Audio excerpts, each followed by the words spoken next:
part of this is a backlash to how badly Biden handled the immigration situation. It can't just be like come one, come all, which Dude, it was. there's plenty of room here, and we need Room. There's plenty of room in America. Come on, there's not a lack of room in America. But it's never about room. It's about resources and about like having countries have to have a border. That was Club Random host Bill Maher clashing with actor John Leguizamo over President Trump's immigration crackdown. Maher explained how people from around the world want to be in America escaping their own countries, which in his words are not very nice places. Let's watch. 200 million people around the world, when asked, would you come to America if you could? Yes, I would. Why wouldn't they? Lots of countries, excuse me, are right, and they would love to be here. You can't I'm just let I'm any... not right. No, right. The places aren't, but well, they are. I mean, that's why they want to come. And it's here. usually because of America. What America's done, especially in Latin America, has beat up every democracy that was burgeoning in Latin America. They destroyed it to keep their oil or their resources or bauxite or bananas. Like, the Trump administration has declared they won't be granting amnesty to undocumented immigrant farm and hospitality workers. But a new Gallup poll suggests that 79% of U.S. adults say immigration is a good thing for our country. The poll taken between June 2nd and 26th shows that Americans wanting reduced immigration dropped from 55% in 2024 to 30% today. Those who want it to stay at the current level jumped from 26% in 2024 to 38% in 2025.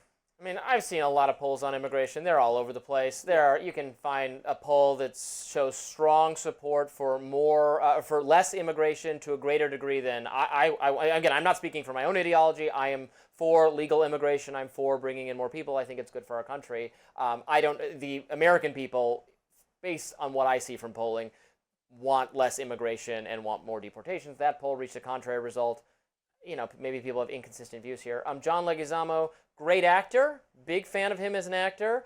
His ideas, not so much. I don't know what he was going on about there. You can't just, yes, I disagree with a lot of American foreign policy over the last 100 years, but I'm sorry, it just becomes so whiny to blame all the dysfunction and all the problems on other places. It's always America's fault. It's always the U.S.'s fault. You know, we stopped, we're not interfering that much, and y'all still have problems. So I don't know how much more you can keep complaining about. It's somebody else's fault. Take some responsibility for, you know, policies not being good. Adopt some good policies. Look at Argentina. Argentina put Javier Milei in charge of their country. He did what he promised to do. He said, I'm sorry, our spending is insane. It's causing massive inflation. We're going to massively reduce government spending. It's going to hurt in the short term. That is going to cause pain. We have to have the hangover and get sober, and then it'll be better. We can't just keep drinking. He did that, and they released regulations having to do with apartment and leases and all that. They undid all those regulations, and as a result, the country is flourishing. It has economic growth. Inflation is way down. There's more housing availability. It's working. So that shows Latin American countries can turn things around and have prosperity if they just have better policies. It's not always America's fault. In terms of taking in more people, yeah, I'm happy to do it. But as Bill Maher says, we have to, you know, have some kind of border and some kind of process. I think that process should be simpler, should be easier, so we can take in more immigrants who want to contribute and, you know, filter out the small number who are gang affiliated, and that would be a popular thing to do. I think of all End the of rant. Sorry, that was a long one. It's okay. Of all the polls that we've seen over the last, let's say, 2 years, one that's consistent in the interactions that I have with people across the country is that, yes, immigration was not at a place that people were comfortable with a year or two ago. And right now, the numbers did go down. But I think that the way that the president has gone about it is really jarring to people, even people who did want it to get under control. And so I think we have to remember, you know, there was always pushback from Ellis Island days to, you know, Mexican immigrants coming here. And no matter who it was, Irish immigrants, there's pushback on people coming. And then it's like, that's the foundation of America. We are built on a variety of people, ideas in our society. And so I think probably Leguizamo's bigger overarching point is that we should welcome that. We should welcome the differences. I'm sure they probably agree upon the point that there's a strategy and a way to do it. I have friends that are from Ethiopia who came to the country and filled out all the proper documentation. Their family, they live here and have a comfortable, beautiful, flourishing life where they still respect where they're from. And it wasn't because they were fleeing. They just wanted something different. And so I think that that is something that we have to look to as, you know, welcoming people by not making our jargon seem so unwelcoming that we don't want anybody else here. Because, like, you know, ideologically, whose country is it? It's like just one looking person, one culture's country. Like, we're built on variety of people migrating here. So I think we have to remember that, coming from a place of where Bill Maher seems to come, like entitlement. Oh no, what do you mean? There's no space, there's no funding. It's like, well, there would have been more funding if we would have passed the bill through Congress 2 years ago that President Trump blocked, to create a legitimate path for people, especially those seeking amnesty from some of the countries that Leguizamo was talking about, that are fleeing dire circumstances. We would have been in a better situation, but here we are now, just arresting people and throwing them wherever we want to throw them, sending them to other countries, and doing it Trump's way. But there was a cleaner strategy that could have got us to where we were going. Okay, the people being sent to, El Salvador are accused of being criminals or criminal association.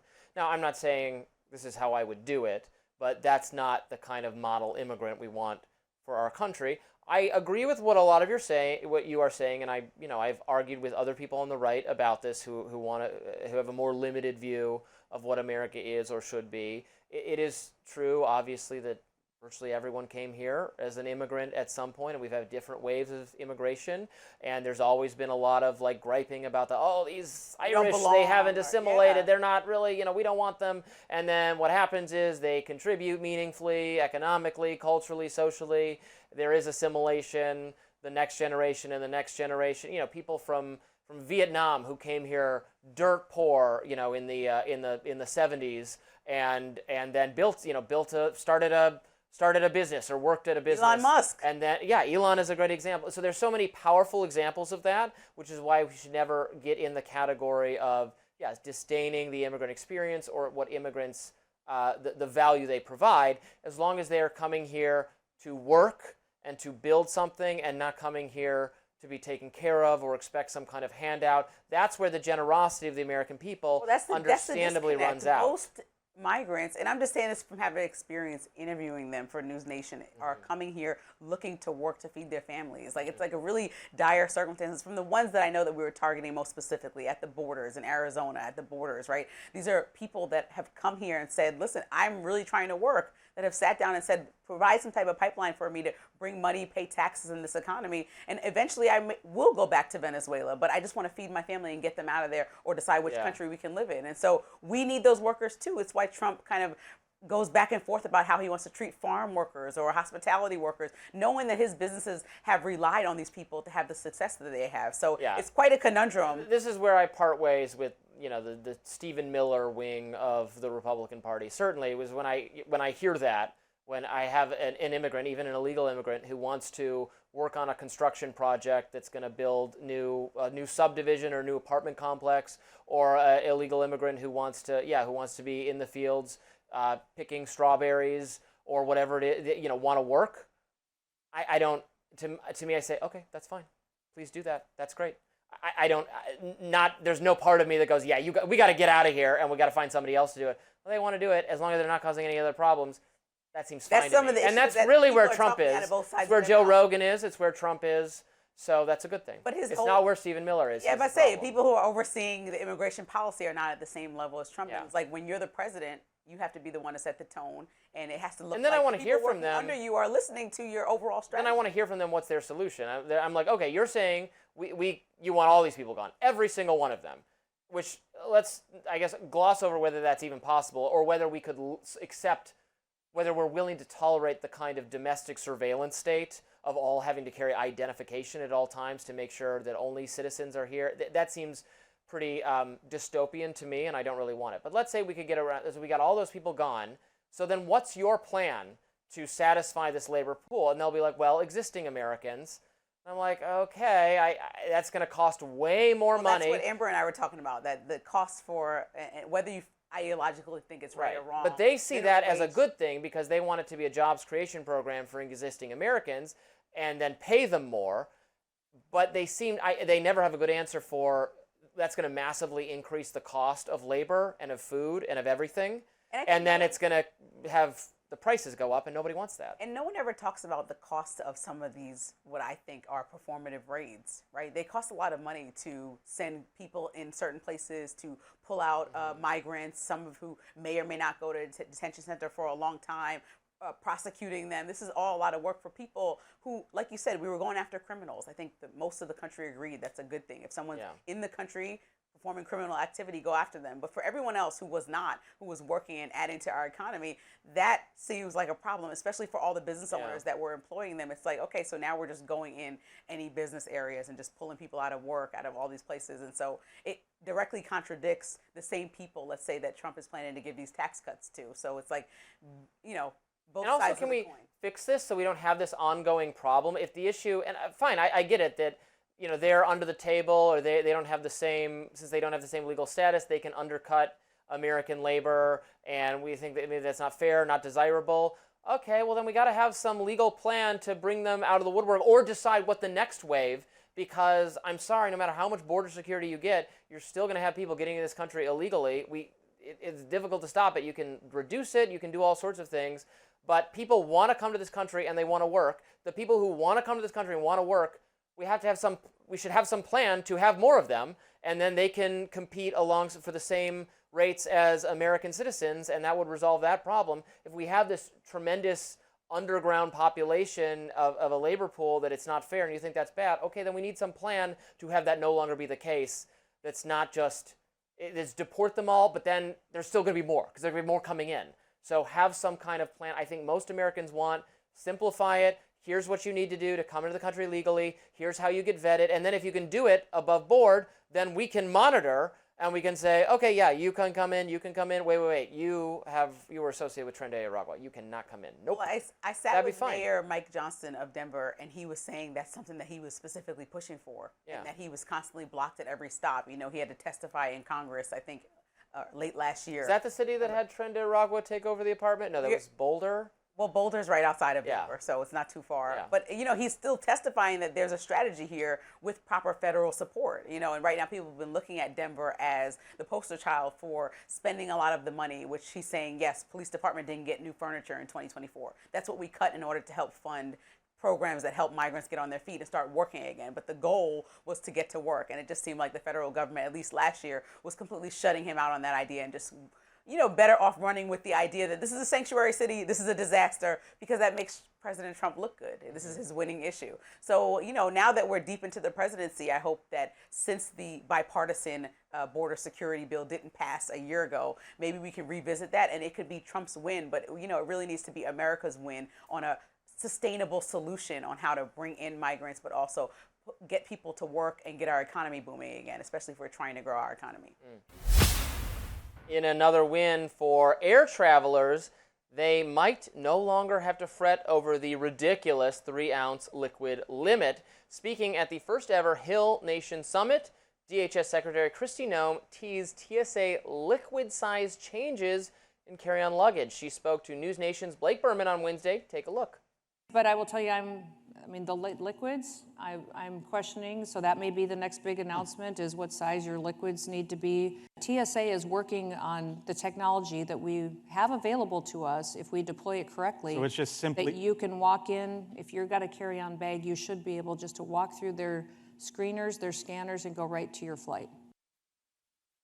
The move follows a week after the DHS announced passengers would no longer have to remove their shoes at security checkpoints for domestic flights. I know Robbie is happy about this, so are people online. Radio host Dana Loesch took to X, posting, quote, "Hallelujah." And independent writer Kristen Mag posted, quote, "Every time I go through the TSA line, I think about how I'm literally standing there just a few feet away from a bin that has been precariously filled with extremely dangerous confiscated liquids. So scary." Just kidding. What I really think about is how stupid this TSA theater is. Yes, that is obviously how I feel. I am just so happy about this. This would be a bigger deal for me than the shoes thing, because I often end up checking a bag because, you know, I don't think I'm the most vain person on earth, or like, you know, totally got to do my makeup, got to bring all my lotions and face creams and whatever, but I do, you know, I hairspray and shampoo and things of that nature. Let me find out you have a toiletry bag that's massive. It's kind of massive. You know, it's difficult. It's just inconvenient to get the little ones from the grocery store that are this big, and then they still confiscate them. So this would be a game changer. I celebrate and toast our colleagues, our Hill and News Nation friends and family who got her to reveal this. Yes. That is a great use of our reporting skills. So good job, Blake. Good job, everybody who put that event together. It was fantastic. I am so happy. So happy. Now, well, let's see if it happens. But to get her on the record as saying it's coming, it's an important first step. Well, as someone who commutes here from Yeah. Denver, Colorado, Yeah. which is a long commute, the shoe thing Not really for much changed. longer, hopefully. Hopefully not. But the shoe thing changed my life. I actually am. Shoe thing. Yeah, the not having to take off my shoes, that was a huge deal. So when she said this, I was instantly happy. But immediately I thought about the fact of, okay, why are we doing this? It's not because we're trying to irritate Robbie. Like, this is right after the 9/11 most terror attack. government But I want people to projects understand. are designed to No, irritate right you. after the 9/11 terror attack, people tried to sneak in, terrorists tried to sneak in liquid explosives into their bag, and that's why it was implemented. Did they? Because they were caught. Yes, I actually have the full story. So they tried to, on an American Airlines flight from Paris to Miami, it was just 3 months after September 11th, they tried to sneak liquid bombs in. And so that would be a problem, correct? That's something that could be an explosive device that's a liquid. So as much as I care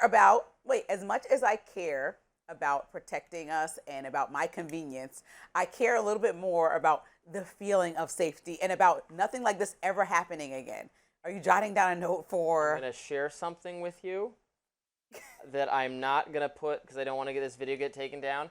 These are how you assemble an incendiary device after you're already through the airport security. Okay, I just want to feel protected. If the feeling is most important, okay, it's the same way people want to feel like they have more money in this economy, right? They want to feel that way. I want to feel like I'm not going to run out of sunblock by the end of my vacation. It doesn't put you out that much to go there 30 minutes earlier. Everybody could work on time management and just go through security and get these checks. Now, I don't mind it, but I don't want to hear about not one incident where anybody even tried anything because our TSA decided to be more lenient because Kristi Noem, out of all the things she has to work on, like understanding who all the leadership is in California as she puts in some over-the-top immigration policies, she has a lot on her plate. I don't know, the TSA and trying to change those laws is the number one thing. And she said, quote, the day I walked in the door, I started questioning everything TSA does. So that was her first and most important initiative. This is making me love her more. Not love. This is step one. Step two is fire the entire TSA.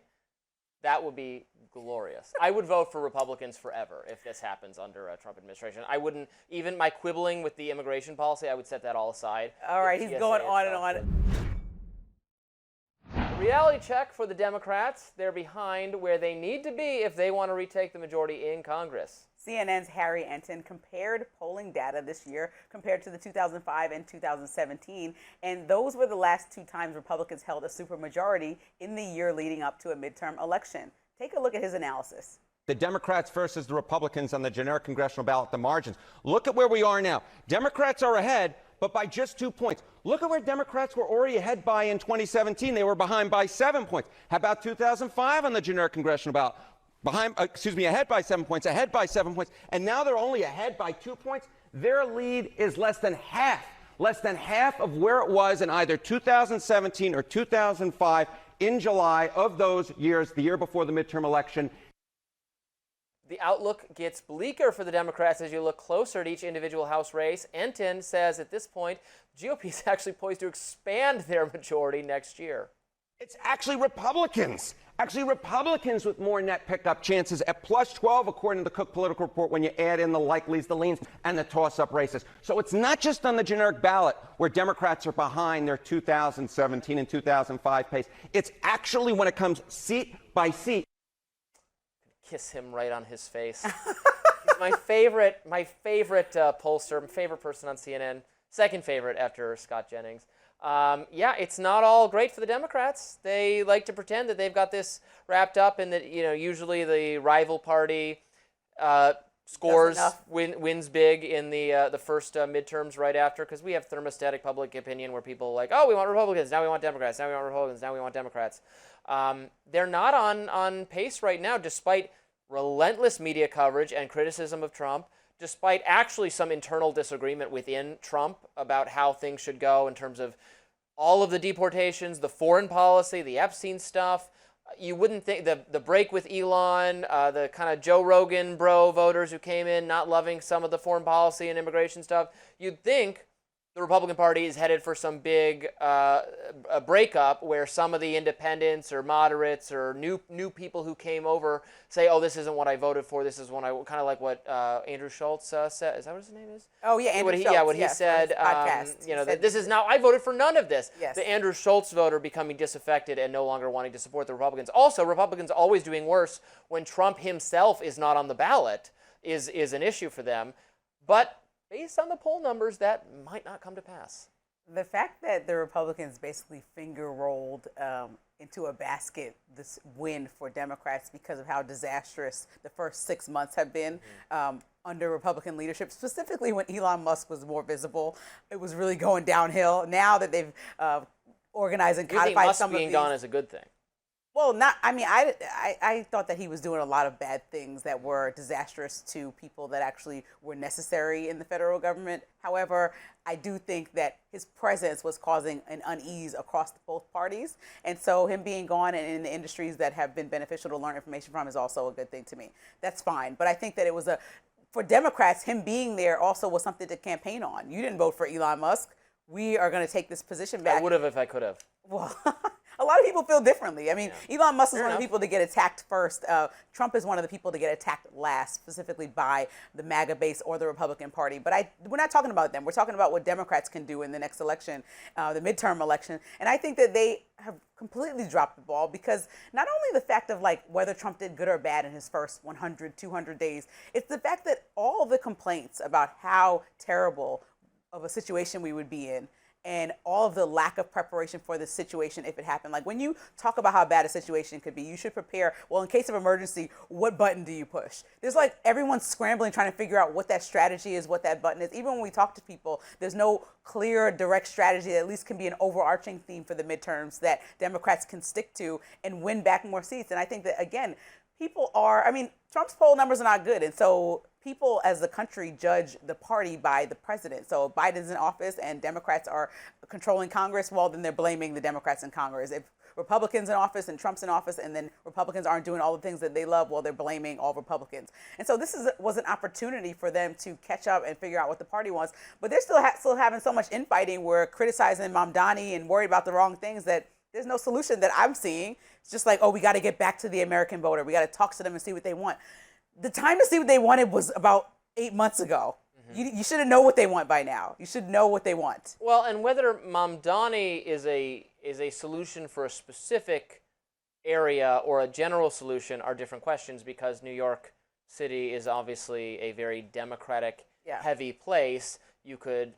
We're about to find out, but you could theoretically, it wouldn't be crazy that you could run a further left Democrat there and still win because there's so many Democrats. Maybe you lose some of them because they're like, oh, this person's too far left for me, but there's so many Democrats. It's safer to do that in a New York City versus, the country at large. If we're getting into 2028, what a candidate's going to look like, where we're a very evenly divided country in some ways, where the states it comes down to are very closely split. Your Pennsylvanias, Michigans, Arizonas, Wisconsin, we all know those and 5, every 7, state 8 is states. different, and I think that's why they should govern themselves differently. I strongly believe in providing a lot of power to the states, which might be critical. Do you? Yeah, I do. I think the states should have some autonomy because I don't think Wisconsin is anything like my upbringing in Long Island, New York, right? I think that people just want different things are priorities. So I do believe that there should be that.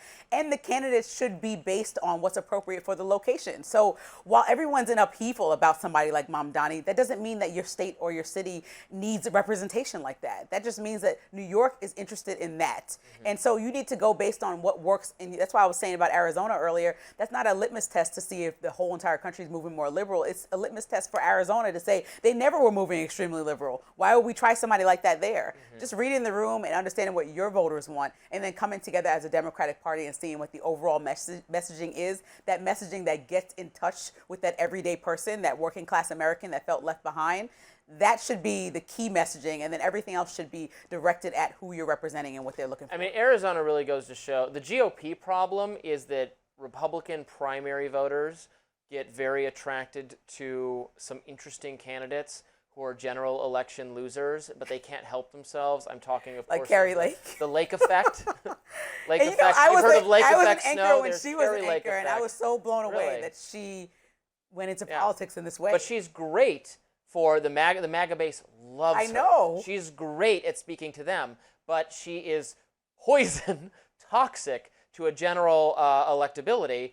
You know, this is a state that, yes, you're right, it votes for moderate Republicans all the time. Yes. So this John is the McCain. GOP problem. They can't help themselves by selecting in you know, you could have a Kerry-like type person in Alabama or in, you know, maybe in Tennessee or Texas. Arkansas, or maybe even Texas is a little bit more blue. South Dakota, they're like solid red states. You can do a Kerry Lake. You couldn't do a Kerry Lake in just slightly held by Republican states. You find out what happens there, they get blown out. Yeah, I think that's part of the problem too, is that the people don't want every candidate locally to be like President Trump, because even the step away and the fact that Well, MAGA does. Well, MAGA does, but that's not the whole Republican Right. Party, right? And so a lot of people still Virtually the whole exist. Republican Party does, but there's not. There are other people. I don't believe that, because I do think when Trump lost an election, you know, it's because a lot of his base kind of was like, oh, this is even too dramatic for me. Maybe not the MAGA base, but Republican Party as a whole. There were criticism about him jumping back in. You saw all the different competitors he had from DeSantis on, and he was like, how could you dare even throw your name in this ring, right? Well, I he am destroyed automatically them. gonna. Well, I know there was still he criticism decapitated all of them. because they were empowered, I think, locally by their states to go forward, right? They were having good leadership. They seemed more level-headed. And so that still exists, a yearning for that. I don't think that all Trumps throughout all 50 states leadership style would work in any way, even for Republicans. So that we have to be aware of. Trump is an anomaly that works because he works for the MAGA movement and for presidency, but I don't know that that works throughout the country locally. Well, he's direct. Everyone is moving in the Republican world to be more like Trump, I think. Even by force. Well, it's just because that's what works. Well, no, he that's just what makes jammed his you way through, and now, successful. you know, in order to keep winning, That's how you elevate your persona in the Republican media ecosystem, is to be more like Trump. And kick the door down. if it's insincere, then it doesn't work.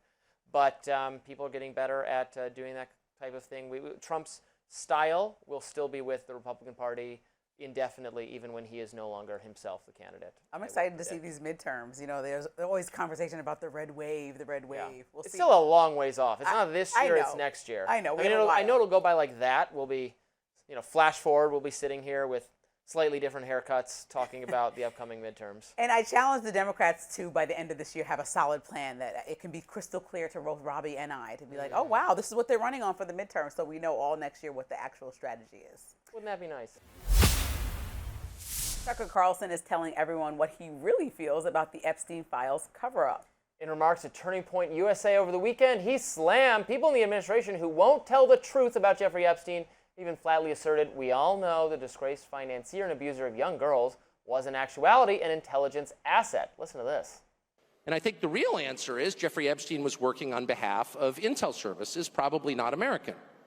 And we have every right to ask, on whose behalf was he working? How does a guy go from being a math teacher at the Dalton School in the late 70s with no college degree to having multiple airplanes, a private island, and the largest residential house in Manhattan?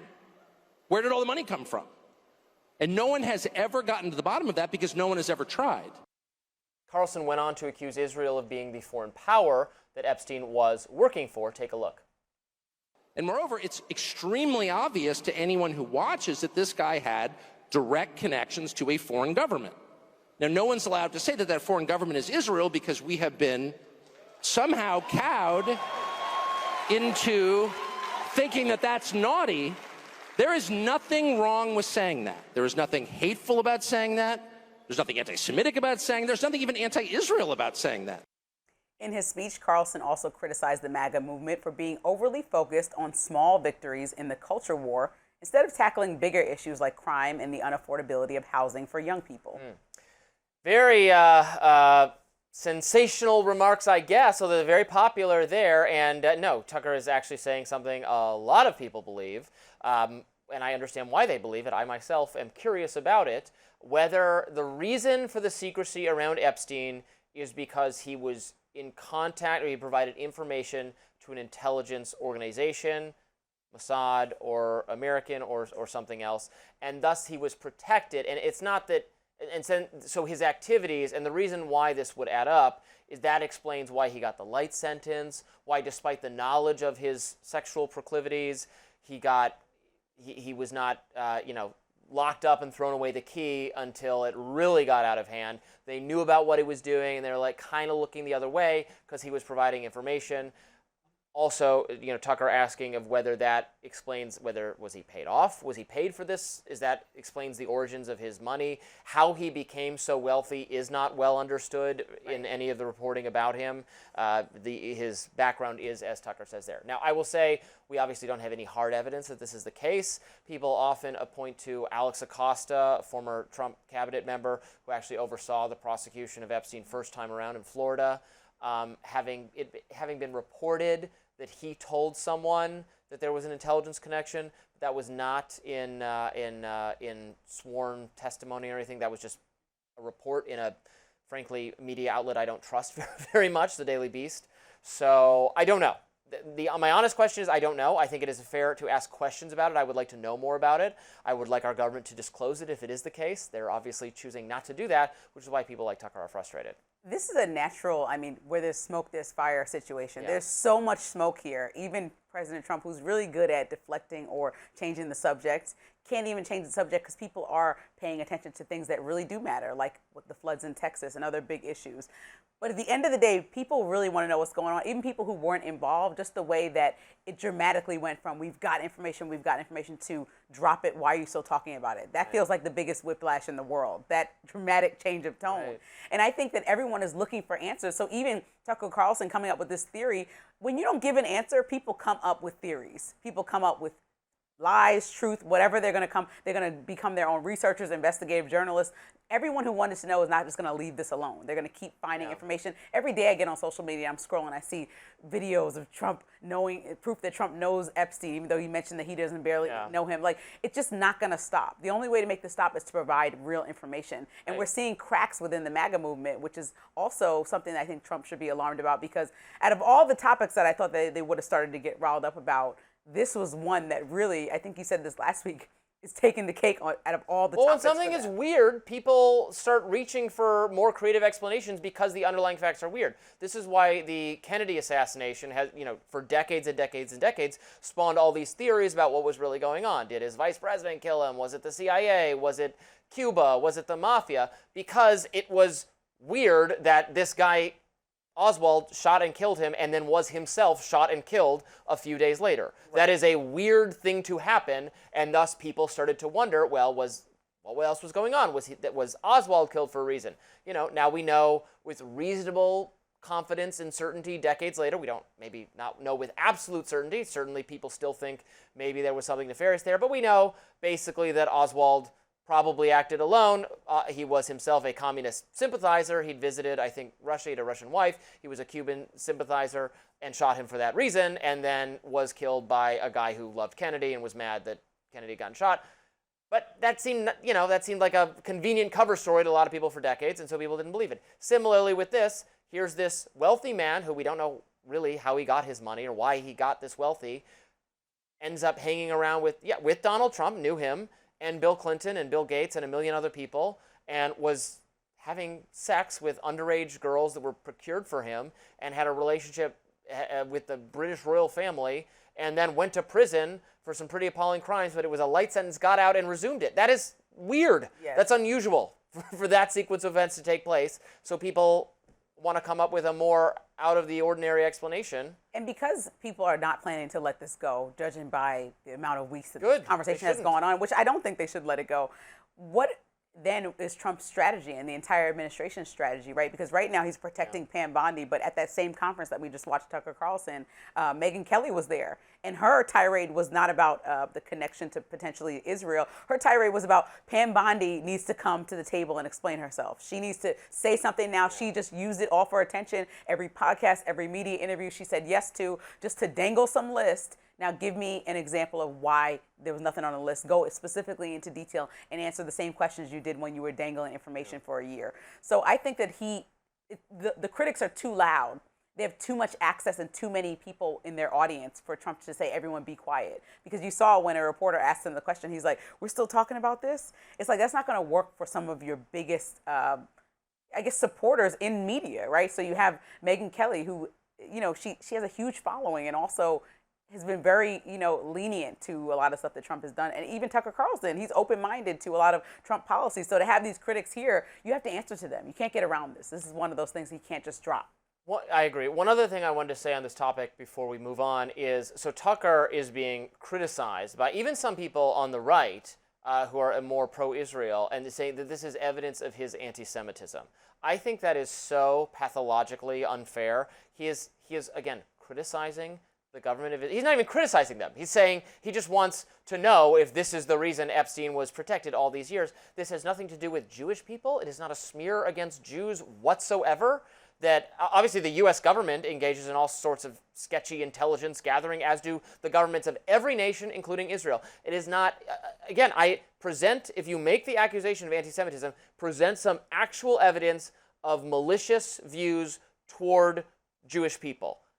Maybe he does, but show me the evidence. You don't make that accusation if you're going to back it up. If it's just, he shouldn't even be promoting a theory that an intelligence gathering, a notoriously competent and far-reaching intelligence gathering information with all sorts of contacts inside the Iranian government and every other hostile government in the Middle East for good reason, not criticism. Good for them to do that.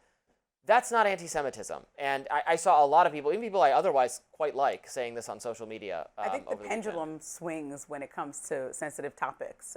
Even like the Me Too movement, you can compare that to the constant criticism that everyone is anti-Semitic. And I think we're starting to see, hopefully, it come back to center that there is an opportunity and a right to criticize the government. That's actually a democracy. Yeah. That's the key cornerstone of a democracy, the I right certainly to hope criticize. there's a right to criticize the Me Too movement, because I did a lot of it. Well, in any movement, there's a right to criticize. That's what I mean. You have to leave that open, because you're correcting because there was a problem, right? There is a problem with the way that Jewish people, particularly Jewish Americans, but also people not understanding the Holocaust, are treated. Mm-hmm. But I think when you overcorrect now, it's like, oh, don't say a word about anything. Like, people are people, and Netanyahu's a person. He can make mistakes. And so it's a larger conversation that needs to be, combed through with care. Joe Rogan texted me. Joe, I loved it. By the way, I'm a Joe Rogan fan. California Governor Gavin Newsom was in the hot seat earlier this week. Podcaster Sean Ryan peppered him with questions about his apparent buddy, Joe Rogan, chief among them whether the governor has any, quote, remorse for draconian, unquote, COVID-era policies, which Rogan claims were influenced by Big Pharma. Take a look. I've signed some of the most progressive laws against Big Pharma in the country, so I have receipts on that. So no one should suggest that it was about doing the bidding of Big Pharma, quite the contrary. And I know everyone's a genius now in hindsight.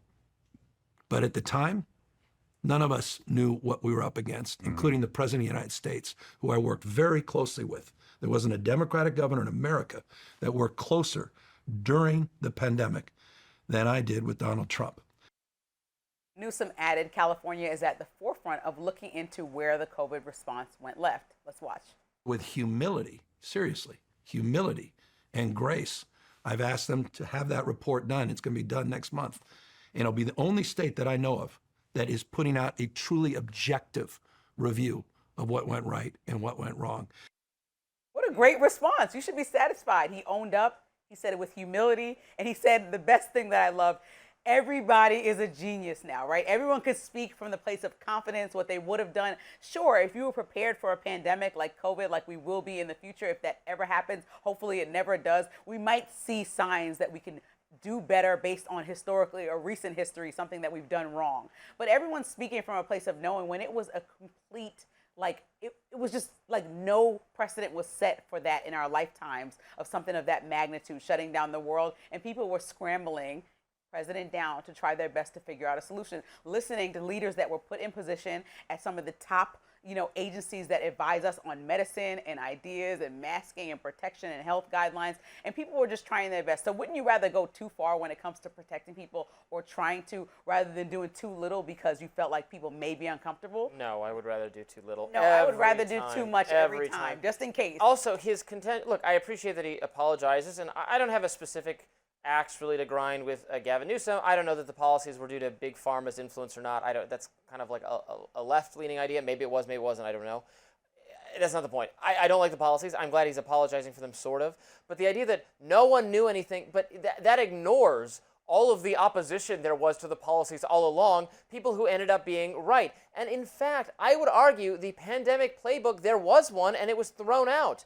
Fauci himself had said, well, we don't do, people can wear masks if they want, but we don't do, mass masking is not really going to work or be important. That was the initial take. And then when there was panic, then he's like, no, everyone reach for a mask. I only said you don't need to do masks because I was worried there wasn't going to be enough masks for medical people. So then it's like, well, I told a noble lie is then what he said, which that itself was a lie because that's not what he said initially. And then it changed again and again and again, went back and forth. Also, we can point to peer nations that did not, along the same similar time frames, did not lock down or mandate as aggressively as we did. I love when left-leaning people are always like, we should be more like social democracies in Europe. If you look to Europe, Europe didn't.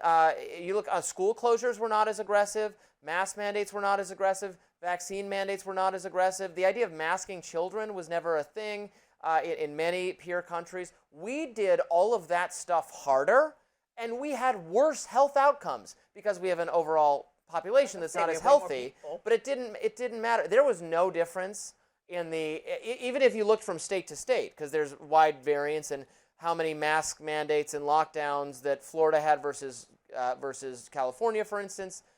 There's very little difference in mortality outcome until you get the introduction of vaccines, and then you do see some difference. But up until then, all of the crazy scheming made no difference. We're forgetting that Trump was also president during parts of COVID, and his advice was not that settling either. Like, unfortunately, his advice was listen to Fauci. Yeah, it was a big mistake.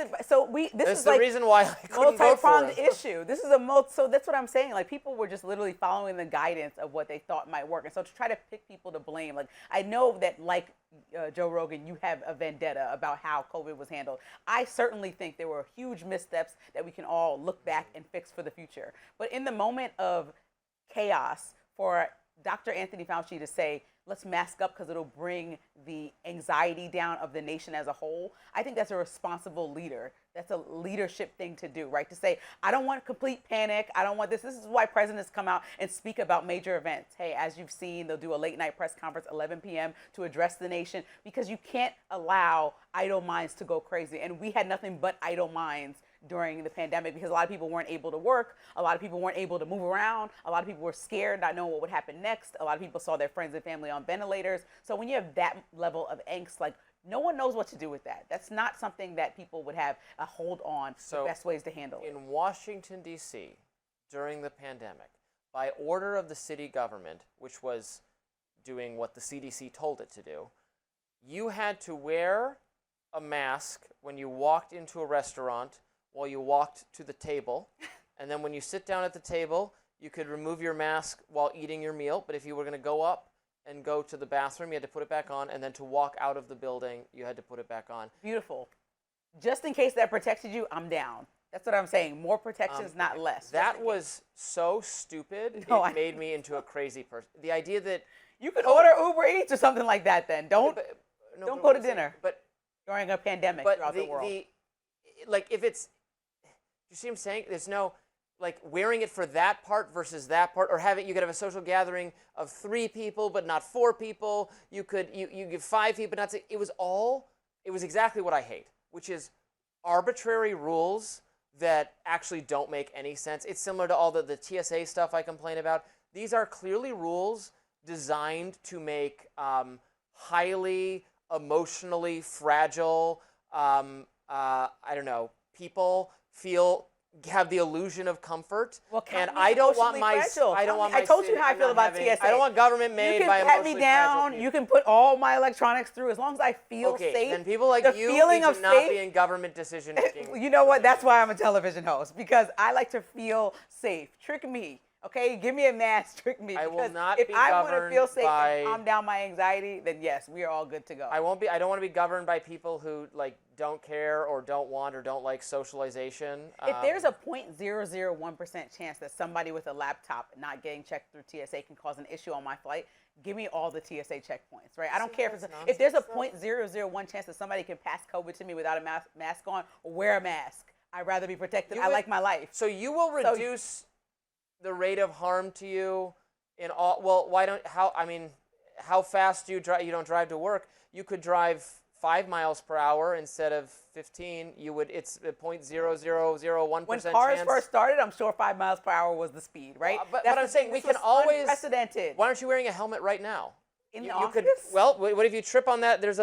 They can't see it on the camera, but there's a very trippable rope here. What my point is, you can always, at cost to your convenience and comfort, reduce the likelihood of harm to yourself to a degree that is insane, right? We don't walk around all in helmets all the time. Right, We're not like wearing a bulletproof germaphobes that's what it sounds like. No, I just said I'd rather, if something that we don't have that much information on, if it's something unprecedented and dramatic, give me the best protections available until we find out more information. Then we Force can scale on you back. the best Then we can protections. scale back. Yeah, force it on everyone. We can scale back after that, after we figure out and get a hold on things, which we absolutely did not have during Trump's term or during Biden's term.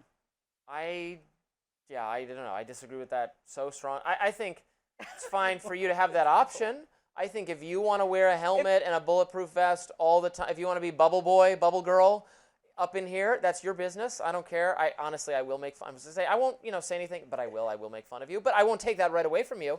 But you want to take away my right to not do that, it seems Like, I think if we got on the offensive. airplane and they made everyone, like, I take the wipe and, like, do my whole seat and do the, they should make everyone do that. But then we found out for COVID that was all Yeah, I still want theater. to see it. Washing the washing the vegetables, What's washing the wrong groceries. with being clean? What's wrong with being extra tidy just in case you can get It's a like, cold? what's Do you wrong want me with coming here what's sick? wrong with performing an exorcism and making sure there are no evil spirits? I Like, wouldn't this be is against that either. magic. This is nonsense. This is not science.